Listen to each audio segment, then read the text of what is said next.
வந்துட்டு போயிருக்காருன்னு மாப்பிள்ளை நல்லா இருக்காரா? ஏன் நீங்க கேட்டரிங் காசு பத்திரிக்கை காசு எதுவும் தரீங்களா?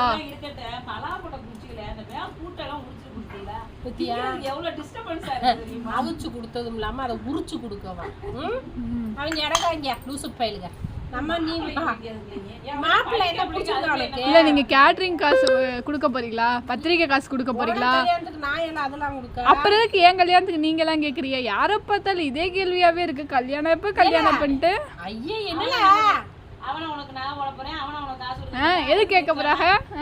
அதுல ஒரு சந்தோஷம். சாரி தெரியாம கேட்டுட்டேன், இனிமே கேட்க மாட்டேன். சரி இனிமே உனக்கு கல்யாணமான்னு கேக்குறவங்களுக்கு எல்லாம் 10,000 ரூபாய் கொடுங்க பதில சொல்றேன்னு.